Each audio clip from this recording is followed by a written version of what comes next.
এই জন্য মুসলমান আব্বা, দেখতে দেখতে রমজান চলে যাইতেছে, রমজান বিদায় নিবে। এই রমজানুল মুবারকের মধ্যে গুরুত্বপূর্ণ বিষয় যেটা, শয়তানকে আবদ্ধ করে রাখা হয়, তাই না? কিন্তু আপনি বলেন তো দেখি, চুরি, বাটপাড়ি, বদমাশি, ছিনতাই, রাহাজানি কমছে? সুদ ঘুষ বন্ধ হয়েছে? শয়তান তো বন্ধ করে রাখছে, কিন্তু শয়তানের কাজ চলতেছে কিনা জুড়ে বলেন? ওই যে 11টা মাস যে শয়তানের নিয়ন্ত্রণে থাইকা, তার আন্ডারে থাইকা কাজ করছে, এখন শয়তানকে বলতেছে 1 মাস আপনি বন্ধ থাকেন, আপনার দায়িত্বটা 1 মাসের জন্য আমরা পালন করি। ও তো এখন চুরি করতে করতে, বাটপাড়ি করতে করতে, জিনা বেবিচার করতে করতে, সুদ ঘুষ খাইতে খাইতে নিজে একটা শয়তান হয়ে গেছে। জিন্দিগিটা তার গুনায় ভরে গেছে, এখন শয়তান আর তার মধ্যে কোনো পার্থক্য নাই। মুসলমান দেখতে মানুষ হইলে মানুষ না, চেহারা মানুষ হইলে সে মানুষ হয় না। এই মানুষকে তাহলে মানুষ অমানুষ বলে কেন? মিথ্যা কথা বলছি? যেটা একটা অমানুষ, তাহলে বোঝা যায় মানুষের মধ্যে অমানুষ আছে, সবাই মানুষ না। এই জন্য মুসলমান বাবারা, ভাইয়েরা, এই অল্প জিন্দিগিটাই আখিরাতের সামানা লয়া যাইতে হবে।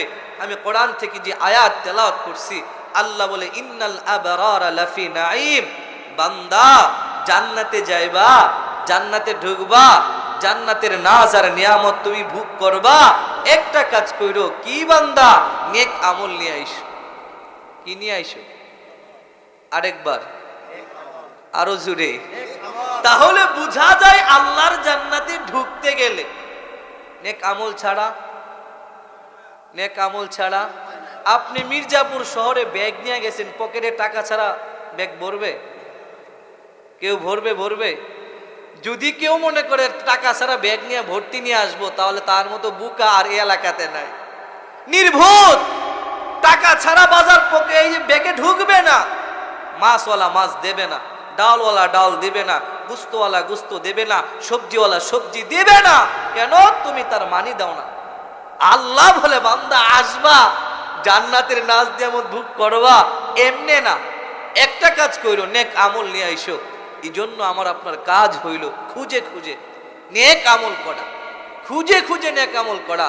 আল্লাহ জান্নাতে কেমনে দিবে জানেননি? যেদিন হাসরের ময়দান কায়েম করবে না, ফাআম্মা মান উতিয়া কিতাবাহু বিয়ামিনি, ফাআম্মা মান উতিয়া কিতাবাহু বিয়ামিনি, আল্লাহ একদলকে ডান হাতে আমলনামা দিবে। সুবহানাল্লাহ। মনে চায় ডান হাতে আমলনামা নিতে? মনে চায় আব্বা? এই মনে চায়? চায়? ডান হাতে একদলকে আমলনামা দিবে। ময়দানটা কেমন? ইয়াউমা ইয়াফিরুল মারউ মিন আখি ওয়া উম্মিহি ওয়া আবি ওয়া সাহিবাতিহি, যেটা দুনিয়ার চোখে দেখে নাই, দুনিয়ার কানে শুনে নাই, দুনিয়ার অন্তর কখনো অনুভব করে নাই, অন্তর চিন্তাও করবে না, এমন দিবে। এই জান্নাত যেখানে থাকবেন আপনি, যেখানে থাকবো আমি, আশা আসেনি? এ আসেনি? করা যায়নি? ইনশা প্রত্যেকটা মুমিন একটা কাজ করবেন, পায়ে দৌড়া দৌড়া বলে যায়, আল্লাহর কাছে খালি বলবেন, আল্লাহ হিসাব সারা দিও, হিসাব তুমি নিও না। দোয়ায় খালি বলবেন, আল্লাহ হিসাব সারা দিও।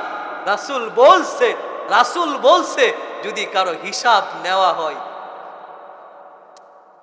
হিসাব নেওয়া হইলে হাত করা পড়বে। এই জন্য বিনা হিসাবে চাওয়া, আল্লাহ আমার জিন্দেগি যদি তুমি হিসাব নাও, আমি কিন্তু ধরা খাবো, আমি আসামি, আমাকে জেল খাটতেই হবে, আমাকে জাহান্নামে পড়তেই হবে। কোন জাহান্নাম জানেন? জিবরাইল একদিন রাসূলের দরবারে গেছে, গিয়া সালাম দিছে, আসসালামু আলাইকুম ইয়া রাসূলুল্লাহ। রাসূল বলে, মান আনতা, তুমি কে? তোমারে তো চিনি না। জিবরাইল বলে, আর ইয়া রাসূলুল্লাহ আনা জিবরাইল, আমি জিবরাইল। রাসূল আবার বলে, মান আনতা, তুমি কে? এবারও জিবরাইল বলে, আনা জিবরাইল। তৃতীয়বার রাসূল বলতেছে, উম্মতের মুফাসসির কিতাবে লিখতেছে, তৃতীয়বার রাসূল যখন বলে, মান আনতা, তুমি কে? কেটা তুমি? এবার বলে, আনা জিবরাইল। তৃতীয়বার বলার পর রাসূল বলে, জিবরাইল তোমার চেহারার এই অবস্থা কেন? এমন বিশ্রী দেখাচ্ছে কেন? কালো কুচকুচে কেন? তোমারে তো আমি চিনতে পারতেছি না। এবার জিবরাইল বলে, রাসূল আমার নবী ও হাবিব শুনেন, প্রতিদিন আপনার কাছে যখন আসি না, আমি যখন আসি না, জাহান্নাম থেকে হাজার হাজার মাইল দূরত্ব দিয়ে আসি।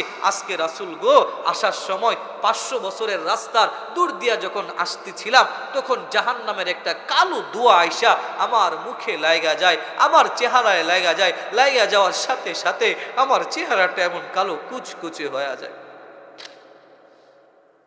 জিবরাইল, এটা অন্য কারো কথা না, জিবরাইলের কথা। সর্বশ্রেষ্ঠ সাহাবী যিনি, রাসূলের আল্লাহর সর্বশ্রেষ্ঠ ফেরেশতা, যার নাম জিবরাইল। এত বড় ফেরেশতা যে জিবরাইল 500 বছরের রাস্তার দূরত্ব দিয়ে আসার পর যদি চেহারার অবস্থা এটা হয় রে আব্বা, আমার আপনারে সরাসরি জাহান্নামে যদি ফালায়া দেয়, সরাসরি যদি জাহান্নামে আমরা যাই, কি হবে? কি উপায় হবে জানেন? কখনো বুঝছেন? চিন্তা কখনো করছেন? এই জন্য করার দরকার আছে কিনা? জোরে বলেন আছে কিনা? আরেকবার বলেন আছে কিনা? এই জন্য যদি আমরা করতে চাই, তাহলে আমি যে আয়াতটা তেলাওয়াত করছি না, এটা নিয়ে যদি আমি 2-4-5 ঘন্টাও কথা বলি, তারপরেও শেষ হবে না। আমি শুধু তরজমাটা আজকে আপনাদেরকে বইলা যাই। রমজানুল মুবারকের মধ্যে গুরুত্বপূর্ণ একটা আমল হলো বেশি বেশি করে শুকর আদায় করা, বেশি বেশি করে শুকরিয়া জ্ঞাপন করা। যাই হোক, যে আল্লাহ তাআলা আমাদেরকে এখানে আসার বসার তৌফিক দিয়েছেন, না নিজের ইচ্ছা আসতে পারছি, নিজের ক্ষমতায় আসতে পারছি? সম্ভব? কোনো কাজ, কোনো ভালো কাজ বান্দা নিজের ইচ্ছা করতে পারবে না, মালিক যদি তৌফিক না দান করে। যাই হোক মুসলমান বাবারা, ভাইয়ারা, কোরআনুল কারীমের মধ্যে আল্লাহ তাআলা বলেন, বান্দা আমার নিয়ামতের শুকরগুজার হইলে লাযীদান্নাকুম, আমি আল্লাহ তাআলার ওয়াদা, লাযীদান্নাকুম, অবশ্যই আমি আল্লাহ ওই বান্দার নিয়ামতকে বৃদ্ধি করে দেব। সুবহানাল্লাহ। উম্মতের উলামায়ে কেরাম, উম্মতের মুফাসসির লিখছে যে নিয়ামতটা আল্লাহ একেবারে ঢেলে দেয় না। কিভাবে দেয় আজকে একটু শুনেন। কোন বান্দা যদি জোহরের নামাজ পড়ে শুকরগুজার হয়, আল্লাহ তুমি আমাকে জোহর পড়ার তৌফিক দিছো, তাই পড়তে পারলাম, আলহামদুলিল্লাহ।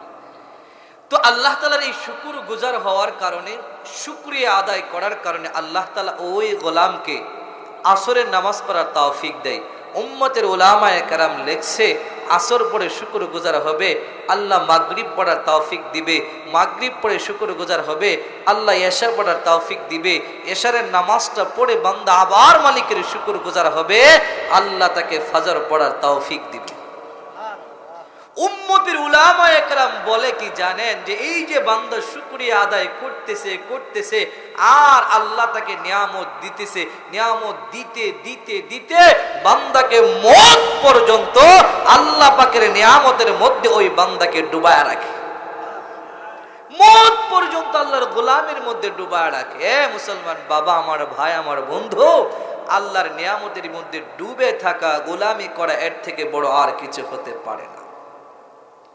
আল্লাহর গোলামি করতে পারা, মালিকের গোলাম নিজেকে বানানো, তার থেকে বড় ইবাদত নাই। এই জন্য যত বেশি পারেন শুকরিয়া আদায় করবেন, যত পারেন শুকরিয়া আদায় করবেন, যত পারেন শুকরিয়া আদায় করবেন, নিয়ামত বৃদ্ধি হতেই থাকবে। এই জন্য মুসলমান বাবারা, ভাইয়ারা, রমজানুল মুবারক চলতেছে।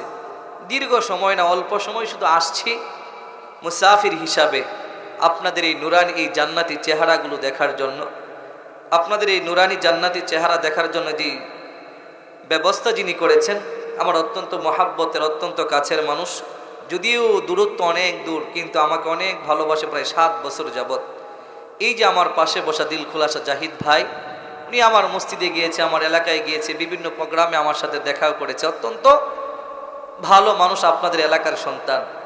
ওনার মাধ্যমে আমি আপনাদের এই জান্নাতি চেহারাগুলো দেখার সুযোগ পেয়েছি। এই জন্য আমি আল্লাহর কাছে আবারও শুকরিয়া আদায় করি, আলহামদুলিল্লাহ। যাই হোক মুসলমান বাবারা, ভাইয়ারা, রমজানুল মুবারক এটা ধারাবাহিক যেভাবে ওয়াজ, সেভাবে কিন্তু এটা ওয়াজের মঞ্চ না।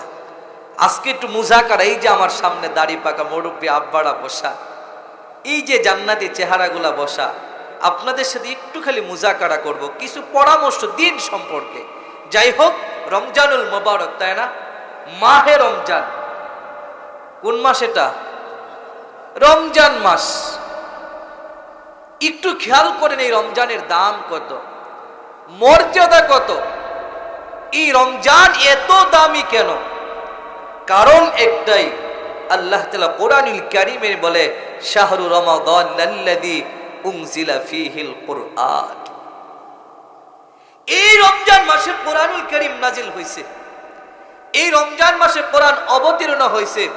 কোরআনের দাম কত, কোরআনের মর্যাদা কত, আগে বুঝার আগে কোরআনের সাথে যারা মিশবে, সম্পর্ক রাখবে, তাদের দামটা একটু জানেন। আল্লাহ তাআলা অগণিত অসংখ্য ফেরেশতা বানাইছে, তাই না? হিসাব জানেন? আমরা জানি কেউ? না। জানে কে? আরেকবার আরো জুড়ে জানে। তিনি আমার আল্লাহ, তিনি আমার মাওলা, তিনি জানে কত ফেরেশতা। এই অসংখ্য অগণিত ফেরেশতার মধ্যে আল্লাহ তাআলা শ্রেষ্ঠত্ব যেই ফেরেশতাকে দিয়েছে, মর্যাদা সব থেকে বেশি যাকে দিয়েছেন, তার নাম হলো হযরতে জিবরাইল আলাইহিস সালাতু ওয়াস সালাম। আল্লাহু আকবার। নাম কি? জিবরাইল। তার শান মান আর মর্যাদা সবার ঊর্ধ্বে। কারণ কি জানেন? জিবরাইলের কাজ ছিল কি জানেন? ওহী নিয়ে আসতো, কোরআন নিয়ে আসতো আল্লাহর রাসূলের কাছে। এই কোরআনকে বহন করার কারণে, এই কোরআনকে নিয়ে আসার কারণে আল্লাহ তাআলা সমস্ত ফেরেশতার মধ্যে জিবরাইলকে শ্রেষ্ঠ করেছেন। আল্লাহু আকবার। শুধু এখানেই শেষ নয়। আসেন, আমি যদি এটা বুঝাইতে যাই শেষ হবে না। হালকা করে আমি খালি দৌড় দিতেছি। আসেন, আমার নবী, আপনার নবী মুহাম্মদুর রাসূলুল্লাহ, তাই না? সমস্ত নবীদের মধ্যে শ্রেষ্ঠ নবীকে আরেকবার বলে, শ্রেষ্ঠ নবী হলো মুহাম্মদুর রাসূলুল্লাহ সাল্লাল্লাহু আলাইহি ওয়াসাল্লাম। আল্লাহ আরো অনেক নবী বানাইছে, অনেক রাসূল পৃথিবীতে পাঠাইছে। আমরা কিছু প্রসিদ্ধ নবীর, মাশহুর নবীর নাম জানি, বাকিদের নাম আমরা জানি না। কিন্তু এই অসংখ্য অগণিত নবীর মধ্যে সব থেকে শ্রেষ্ঠ নবী আমার নবী, আপনার নবী, বিশ্ব নবী, মায়ার নবী মুহাম্মদুর রাসূলুল্লাহ সাল্লাল্লাহু আলাইহি ওয়াসাল্লাম। এই নবী শ্রেষ্ঠ হওয়ার কারণ হলো এই নবীর উপরে কোরআন নাজিল হয়েছে। 11টা মাস না 12টা মাস না? কয় মাস? 12 মাস। এই 12 মাসের মধ্যে শ্রেষ্ঠ মাস কোনটা? কোন মাস? রমজান মাস। আসেন, কারণ কি জানেন? এই রমজান মাসেই তো কোরআন নাজিল হয়েছে। কোরআনের কারণে রমজান মাস 12 মাস থেকে শ্রেষ্ঠ। আসেন, রাত তো অনেক, সব থেকে শ্রেষ্ঠ রাত কোনটা? কোনটা? লাইলাতুল কদর। কারণ কি জানেন? এই রাতে কোরআনুল কারীম নাজিল হয়েছে। কোরআন রাতে নাজিল হওয়ার কারণে আল্লাহ কোরআন, এই রাতের সম্মান আল্লাহ বাড়াইছে। মুসলমান, এই যে কাঠ আমরা দিয়া রেহাল বানাই না, এই রেহালটা যদিও কম দামা কাঠ হয়, এটা যখন কোরআনকে বহন করে, কোরআনকে বহন করে, সেই কাঠের দাম বাড়ে কি বাড়ে? সামান্য কাপড় দিয়া যদি কেউ কোরআনের গিলাপটা বানায় না, ওই সামান্য কাপড় যদিও কম দামা হয়, 50 টাকার গজেরও হয়, ওটা যদি কোরআনের সাথে মিশে যায়, তার দাম বাড়ে কি বাড়ে না? আরে বাড়ে তো এমন বাড়ে, আলেম না, জানে না, বুঝে না, জাহেলে মুরাক্কাব সাধারণ একটা মূর্খ মানুষের পায়েও যদি সেই গিলাপটা লেগে যায়, গিলাপটা লেগে যায়, ইচ্ছায় না অনিচ্ছায় ভুলেও যদি লেগে যায়, সাথে সাথে সেই গিলাপটাকে বুকে নিয়ে, মুখে নিয়ে চুমু খায় কি খায় না? সাথে নিয়ে এমনি চুমু খায়, তাড়াতাড়ি খায়। কেন? এই গিলাপ যাকে ঢেকে রাখে সে আর অন্য কেউ না, সে দামি এক জিনিস, সেটা হলো কোরআন। যে কোরআনের কারণে সব দামি হয়ে যায়, সব মর্যাদা আল্লাহ বৃদ্ধি করে দেয়। সেই কোরআনকে যদি আমি আপনি লালন করি, সেই কোরআন অনুযায়ী যদি আমাদের জীবন চালাই, সে কোরআনের বিধানটা যদি আমার জীবনের সাথে লাগিয়ে দেই, মুসলমান আব্বা ও আমার কলিজার বন্ধু, বলেন তো দেখি আমাদের শান আর মান আর মর্যাদা বাড়বে কিনা? বলেন না, আরো জোরে। বাড়াবে কে? আরেকবার। বাড়াবেন যিনি, তিনি হলেন আল্লাহ। বাড়াবেন যিনি, তিনি হলেন আল্লাহ। এই জন্য রমজান মাস চলতেছে। এক মিনিটে একটা কথা আপনাদেরকে বলা যায়, এই রমজান যেমন রহমতের মাস, মাগফিরাতের মাস, নাজাতের মাস, এই রমজানুল মুবারকের মধ্যে সওম রোজার ব্যবস্থা আল্লাহ করেছেন, ইফতারির ব্যবস্থা করেছেন, তারাবির নামাজের ব্যবস্থা করেছেন, সেহরির ব্যবস্থা করেছেন। এক কথাই এটা হলো আমলের মাস। এই রমজান মাস যারা পাইল, এখন যে কথাটা বলবো খুব গুরুত্বপূর্ণ। এই রমজান মাস যারা পাইল, রমজান মাস যারা পাইল, পাওয়ার পর তাদের জিন্দিগির গুনাহ মাফ করাইতে পারলো না, জিন্দিগিটাকে পরিবর্তন করতে পারলো না, গুনাহ মুক্ত করতে পারলো না। আল্লাহর নবীর কাছে আইসা হযরতে জিবরাইল বলে, রাসূল আপনি আমিন বলেন। কেন আমিন বলবো? বলে রমজান পায়া যারা যাতে তাদের জিন্দিগির গুনাহ মাফ করাইতে পারে নাই, আল্লাহ তাদের উপরে লানত দিয়েছে, নবী শাপ দিয়েছে।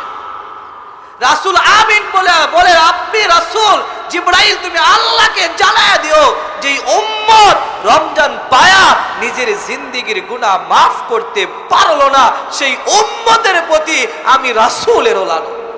মুসলমান বাবা, যুবক ভাই, কলিজার বন্ধু, এই রমজান যদি পাওয়ার পর জিন্দিগির গুনাহ মাফ না করাইতে পারলাম, গুনাহ মুক্ত না হইতে পারলাম, আল্লাহ তাআলার লানত আপনার উপরে, রাসূলের লানত আপনার উপরে, তাহলে অভিশপ্ত মানুষ আপনি।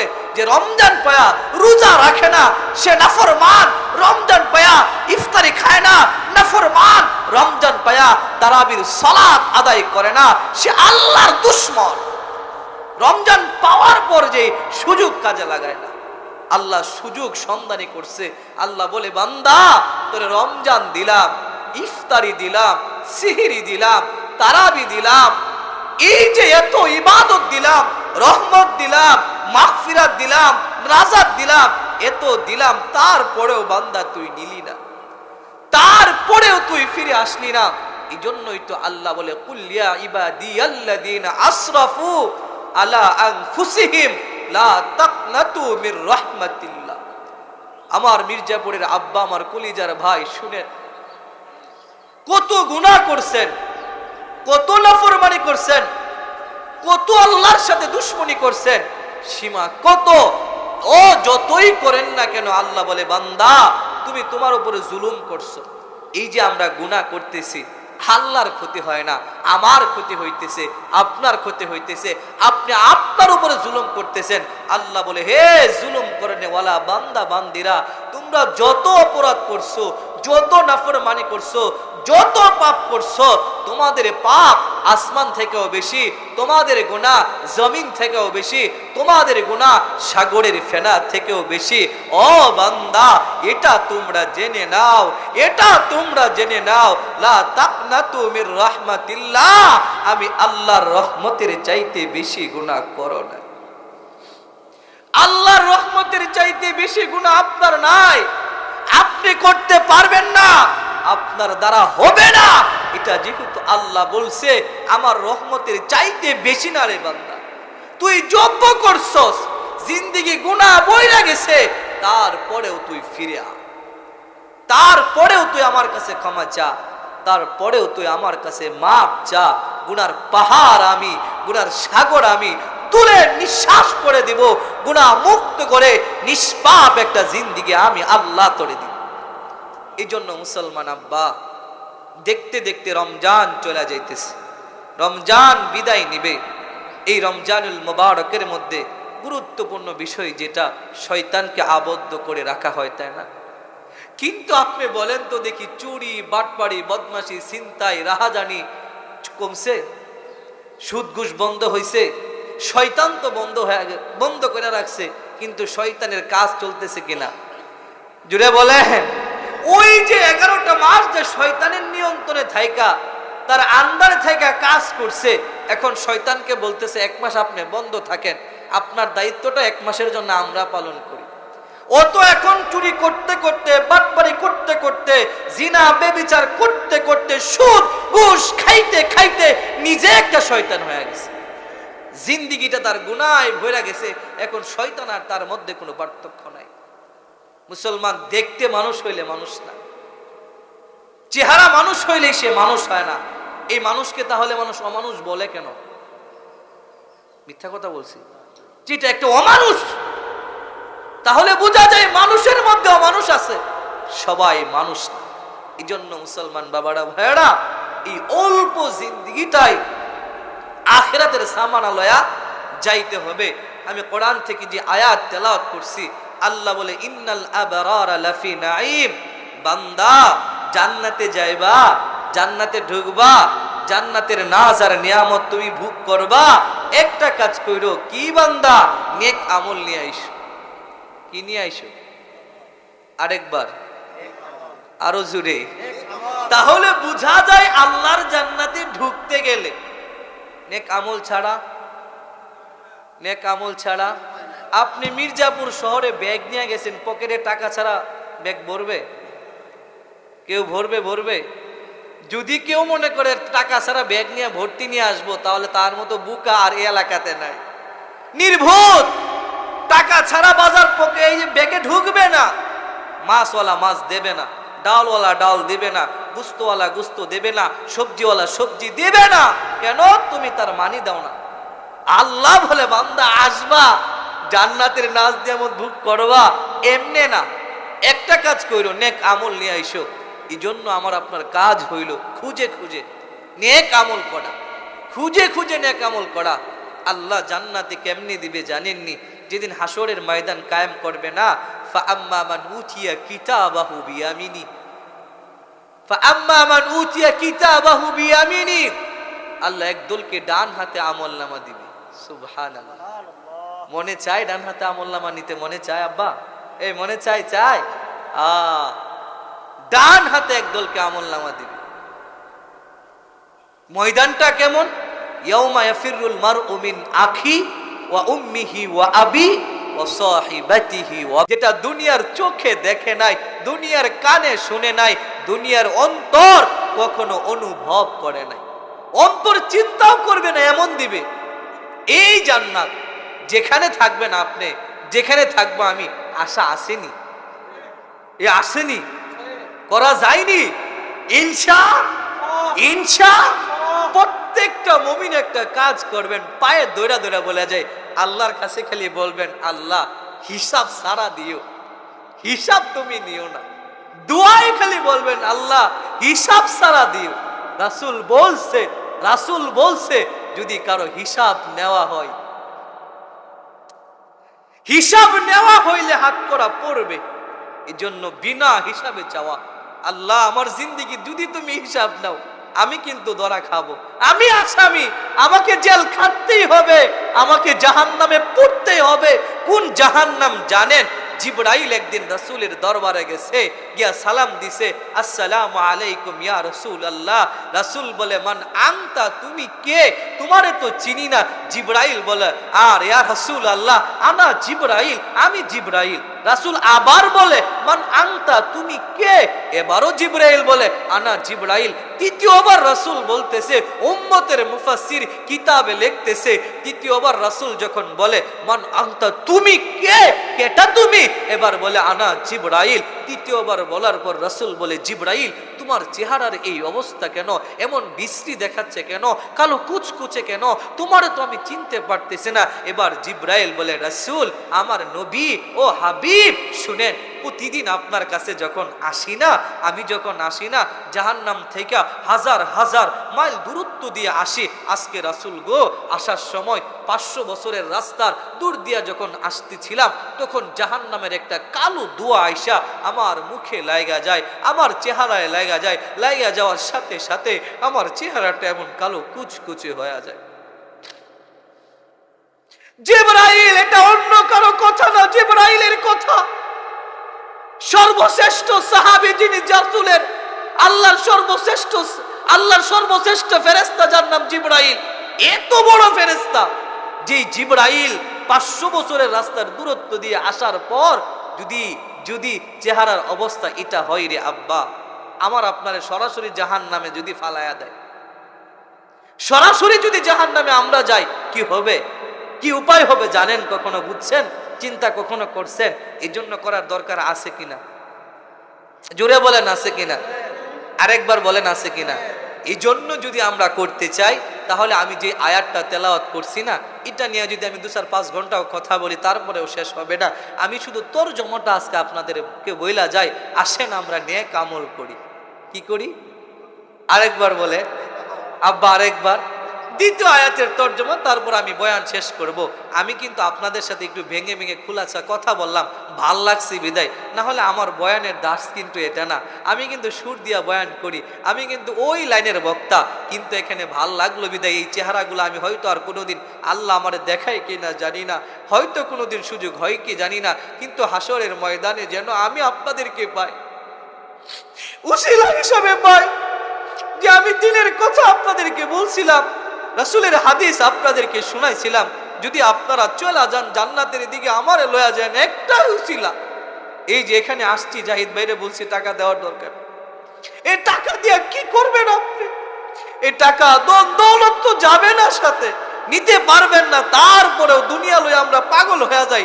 দুনিয়ার লোভ ও লালসা আপনাদেরকে আমাদেরকে এমন ভাবে ধরছে যে আর দুনিয়া ছাড়া ভাল লাগে না। এই জন্যই তো রাসূল হাদিসে বলছে, হুব্বুদ দুনিয়া রাসু কুল্লি খাতিয়া, হুব্বুদ দুনিয়া রাসু কুল্লি খাতিয়া।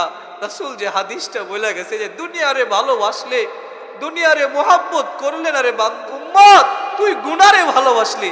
দুনিয়ার মোহাব্বত মানে গুনার মূল, যে দুনিয়ারে ভালোবাসবে সে গুনারেই ভালোবাসবে, দুনিয়ারে যে আপন মনে করবে সে গুনারে আপন মনে করবে। এটা আমার বাপ দাদার কথা না, এটা রাসূলের কথা। এই জন্য এই দুনিয়ার পিছনে যেন আমরা না ঘুরি। এই দুনিয়াতে যদি আপনি, আল্লাহ চায় আপনাকে চালাবে, আল্লাহ চায় আপনারা সুস্থ রাখবে, আল্লাহ চায় অসুস্থ রাখবে, সব দিকে আমরা শুকরিয়া, জুড়ে বলেন ঠিক কিনা? এরে আল্লাহ আপনার গরিব বানাইছে, আলহামদুলিল্লাহ। আল্লাহ আপনার টাকা দিছে, আলহামদুলিল্লাহ। আবার নিয়ে গেছে, আলহামদুলিল্লাহ। যদি আল্লাহ যেভাবে চাই সেভাবে ইচ্ছা না, আপনার কোনো ইচ্ছা আছে? এই আল্লাহ আপনার কোনো ইচ্ছা আছে? হ্যাঁ, আল্লাহ যদি আপনার টাকা না দেয়, ইচ্ছা করে পারবেন?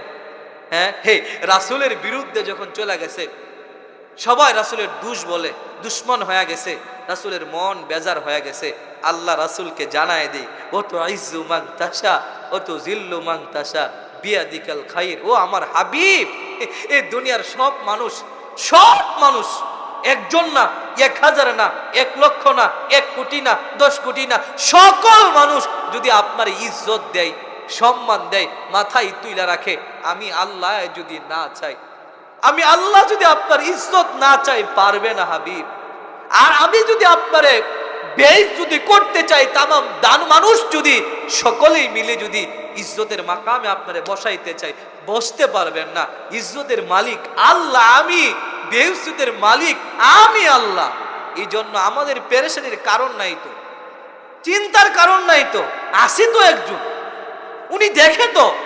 এই জন্যই তো ইব্রাহিমরে যখন আগুনে ফালাইছে না, জিব্রাইল কইছে আমার কাছে একটু সাহায্য চান না, আমি আপনার এই আগুন থেকে বাঁচাই, আমি আপনার এখান থেকে নিয়ে যাই।